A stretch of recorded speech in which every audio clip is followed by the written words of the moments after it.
E aí, minha amiga, e aí, meu amigo, vamos dar sequência às nossas aulas de comércio mundial. Lembrando, nós já vimos as etapas do capitalismo e também vimos a divisão internacional do trabalho. Na sequência, ainda vamos aproveitar um pouquinho da nova DIT, a nova divisão internacional do trabalho, que ficou bastante caracterizada na segunda metade do século XX. Ou seja, após 1950, e se estende até os dias de hoje.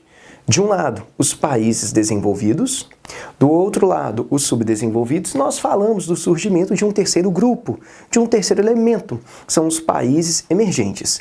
Os desenvolvidos, nessas trocas comerciais em escala mundial, fornecem tecnologia e também capital, investimento. Falamos até do smart money, do hot money, tá? Os países subdesenvolvidos, por sua vez, matéria-prima. Eu já coloquei uma informação bacana aqui, ó, commodities. Daqui a pouco a gente chega na definição, tá? O mundo emergente, ou seja, os países emergentes, aqui embaixo, fornecem industrializados. Falamos também em uma aula do deslocamento da produção industrial do mundo desenvolvido para o mundo emergente, tá? E além de fornecer produtos industrializados, fornecem também commodities. Mas a propósito, o que seria uma commodity? Uma commodity é uma matéria-prima, mas uma matéria-prima especial, com relevância mundial. Portanto, se tem relevância mundial, é cotada em bolsas de valores. Exemplo, vamos lá, petróleo tem relevância mundial? Tem sim, é uma grande fonte energética, a principal fonte energética até o momento, né? E sendo uma fonte energética de grande relevância internacional, sendo matéria-prima, é commodity.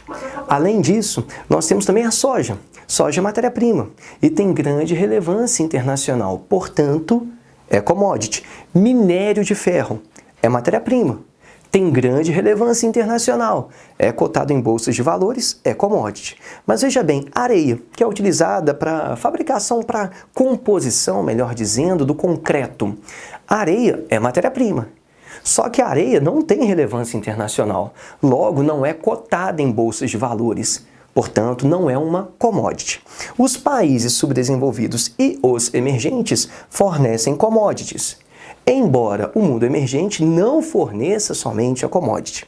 Compreendido? Agora, olha que bacana, quando falamos de comércio mundial, de trocas comerciais em escala planetária, a gente tem que destacar alguns países. Primeiro, a maior economia do mundo, Estados Unidos. Depois, China, a segunda maior economia do mundo. E depois Brasil, não porque o Brasil é a terceira maior economia do mundo, é isso não, né? Mas sim porque o Brasil é foco das questões de vestibulares. Então a gente tem que saber o que acontece basicamente na maior economia do mundo, na segunda maior economia do mundo e também aqui no nosso país. Número 1, Estados Unidos. É bom você dominar isso. A balança comercial é deficitária. 2016... déficit na balança comercial, e não foi só no ano de 2016. Historicamente, né, a balança comercial norte-americana se mostra muito mais deficitária. E por quê? Veja bem, os norte-americanos têm a terceira maior população do planeta Terra. Perdem para a China e para a Índia, e possuem uma renda per capita bem elevada. Quando você associa esses dois fatores, grande população com grande renda per capita, você vai ter a constituição de um grande mercado consumidor. Este grande mercado consumidor consome, sobretudo, produtos importados, uma vez que várias empresas americanas deixaram o território estadunidense em direção ao mundo emergente, para buscar o que nós já falamos, as vantagens apresentadas no mundo emergente, como mão de obra mais barata e também benefícios fiscais. Além disso, essas empresas que produzem no mundo emergente acabam poluindo muito. A degradação fica no mundo emergente, não fica no mundo desenvolvido. É como se você tivesse uma relação ali basicamente de exploração. Voltando para cá então, por que a balança comercial é deficitária? Porque eles importam muito mais do que exportam. Detalhe, boa parte dos produtos importados são de empresas americanas que atuam fora dos Estados Unidos. Por exemplo, a Nike. A Nike produz em países lá da Bacia do Pacífico. Quando o produto sai da Bacia do Pacífico, como por exemplo da Tailândia, e vem aqui para os Estados Unidos, ele é made in Tailândia. Isso faz com que a importação seja maior do que a exportação. Por isso a balança comercial apresenta um déficit, e é um déficit gigantesco. Número 2, China. É a maior parceira comercial do Brasil, compra muito minério de ferro do Brasil, tá? Portanto, compra uma commodity brasileira, mas, por sua vez, vende para o Brasil alguns produtos com baixa tecnologia. A gente costuma falar que a China vende os shoppings populares para o Brasil, né? Produtos eletrônicos, produtos têxteis, né? Nós temos roupas, calçados e assim vai. Então, nesta troca comercial, é claro que o Brasil sai prejudicado, porque a gente manda um produto que é muito mais barato e importa alguma coisa que é um pouco mais cara, tá? E daqui a pouco a gente vai voltar a falar da China, mediante uma situação nova que está acontecendo. E o 3 aqui é o Brasil. Balança comercial do Brasil apresentou superávit. E daí tem uma informação que é muito bacana. Normalmente as pessoas pensam assim, olha, se o país é desenvolvido, a balança comercial vai ser de superávit. Se o país é subdesenvolvido, a balança comercial será de déficit. E você percebe que é o contrário. Os norte-americanos que apresentam uma balança comercial deficitária. Os brasileiros, o Brasil, apresentam uma balança comercial de superávit. A gente exporta muita coisa e importamos, em termos de valores, de um modo geral, menos bens. Portanto, nessas trocas comerciais que ocorrem em escala internacional, o Brasil apresenta saldo positivo. Só que o volume, a quantidade que a gente tem que exportar é muito maior do que o volume, a quantidade que a gente importa. Porque o produto que normalmente nós exportamos é um produto mais barato, então a gente tem que exportar em grande quantidade. Mas apresentam, você pode confirmar nos dados, apresenta superávit nossa balança comercial. E daí nós chegamos a uma questão que é basicamente de comércio atual e muito interessante. Está aqui a crise econômica iniciada no ano de 2008 nos Estados Unidos. A crise econômica americana tem uma relação com o mercado financeiro, tem uma relação com o mercado imobiliário. O que nos interessa neste momento é que a crise econômica norte-americana atingiu o maior mercado consumidor do mundo, que é o maior mercado em função de uma expressividade populacional e também em função de uma expressiva renda per capita. Lembrando, os norte-americanos não constituem a maior população do mundo, constituem o maior mercado consumidor.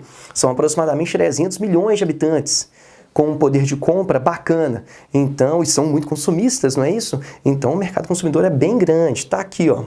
Em 2008, a economia norte-americana entra em crise.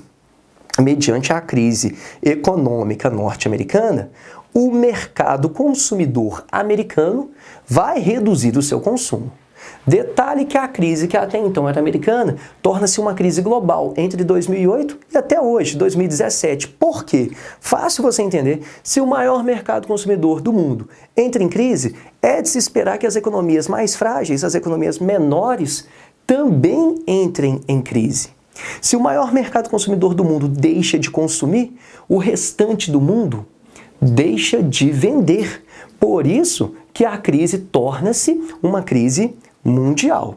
Então veja bem, maior mercado consumidor, setinha para baixo, entrou em crise, o consumo entrou em crise. E o que nós vamos perceber? Um efeito dominó. A economia norte-americana cai, as demais economias também irão cair.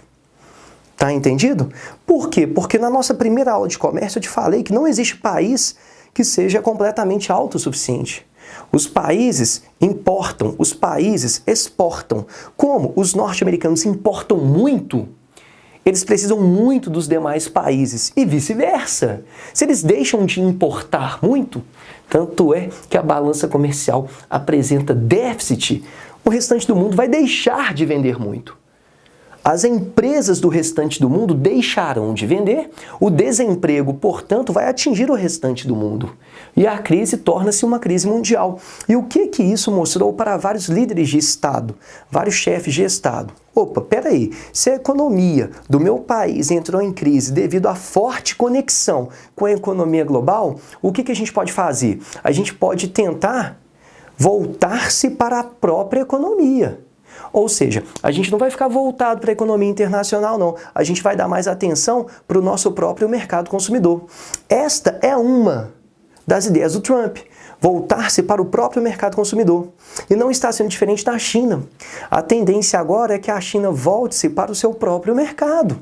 Por quê? Porque se o mercado internacional está em crise, e se você estiver envolvido com o mercado internacional, você vai participar de uma crise, é melhor que você dê atenção para o seu próprio mercado consumidor.